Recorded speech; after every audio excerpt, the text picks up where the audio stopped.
membuat suatu ilustrasi bahwa perkara pidana itu seperti pertandingan yang ada skornya sekarang Pak Jokowi leading 10-0 atau 7-0. No, saya kira ini keliru ini. Saya tidak pernah mendengar seorang ahli yang bisa ngomongnya seperti ini. Oke, nanti saya berikan kesempatan langsung pada Bung Andi Azwan, tapi sebelum ke Bung Andi, saya ke Bung Sangaji dulu. Silakan Bung Sangaji, Anda mau menjawab semua katanya. Iya, terima kasih Mas Aiman. Sebelum saya menjawab semua, pertama-tama saya mengucapkan terima kasih buat rakyat Indonesia yang mendukung,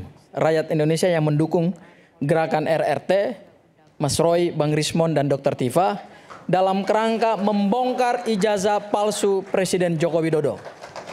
Dan yang kedua, kami juga mengucapkan terima kasih atas dukungan moral dari para pakar, para akademisi, para aktivis yang juga ikut mendukung gerakan ini dalam rangka kita memberikan kejelasan terhadap ijazah mantan Presiden 2 periode. Itu hal yang pertama. Hal yang kedua, Mas Aiman, saya pikir ini forum menarik ya Mas Aiman, agak beda dengan forum-forum sebelumnya gitu. Karena yang hadir di sini adalah para ahli, para pakar ya. Kami di sini nih ada 4 alumni dari Fakultas Hukum Universitas Indonesia. Dan UGM juga. Dan ada juga yang dari UGM juga gitu ya. Ada senior juga. Saya Bang Sugeng, alumni tahun 91 ya kalau saya tidak salah. Kemudian ini guru saya juga Profesor Bang Tengku Nasrullah dan sahabatku Aristo Pangaribuan. Kami ini satu ilmu nih, satu alma mater, satu fakultas. Tapi terkait dengan pembahasan kita hari ini Mas Aiman, saya ingin memberikan beberapa catatan kritis ya terkait dengan isu ijazah Pak Joko Widodo.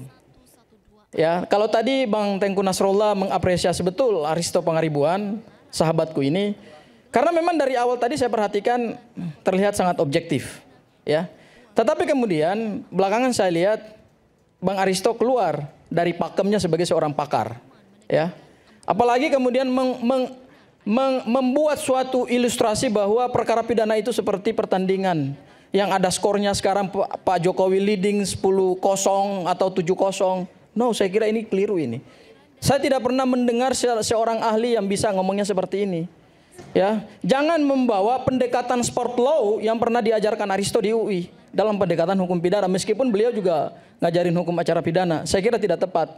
Kita menggunakan skor-skor, apalagi ilustrasinya ini pertandingan, Pak Jokowi leading, berapa kosong. No, ini keliru.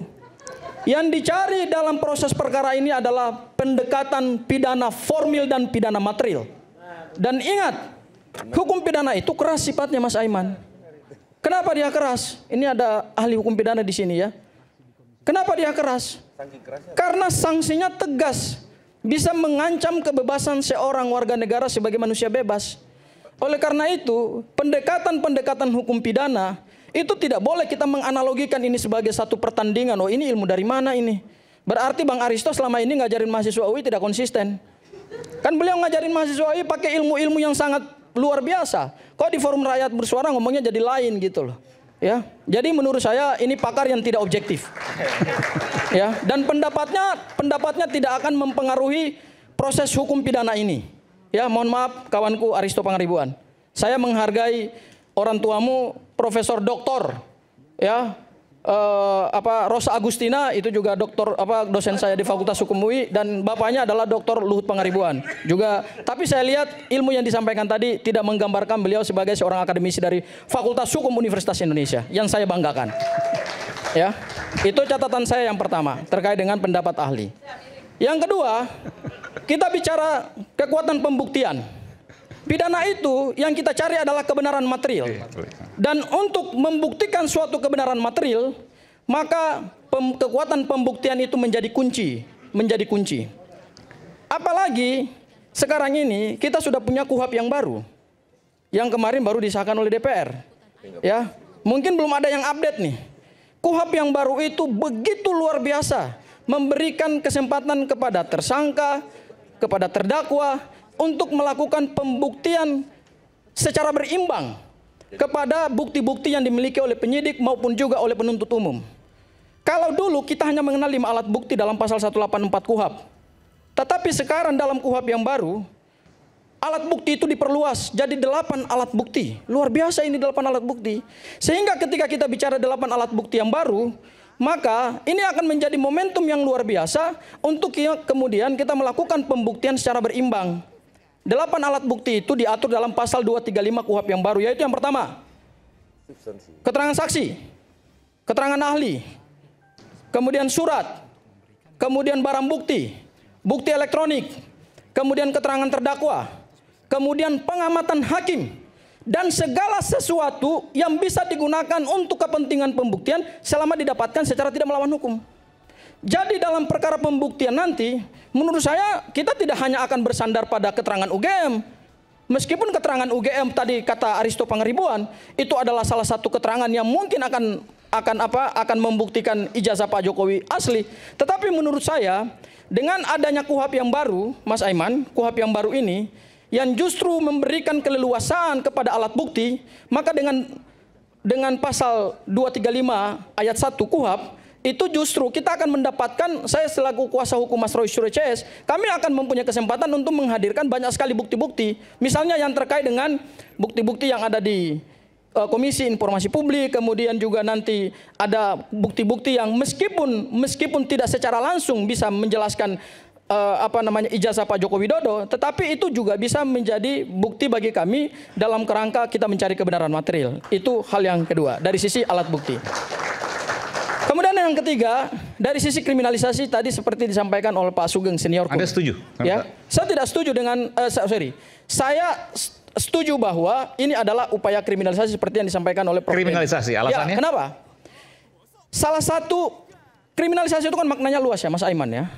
Salah satu bentuk kriminalisasi yang dilakukan dalam perkara ini adalah diseludupkannya pasal-pasal yang tidak punya korelasi dengan suatu peristiwa hukum yang dikonstruksikan sebagai peristiwa hukum pidana. Contoh apa? Begini, pokok perkara ini kan adalah terkait dengan pencemaran nama baik dan fitnah yang dilaporkan oleh Pak Joko Widodo.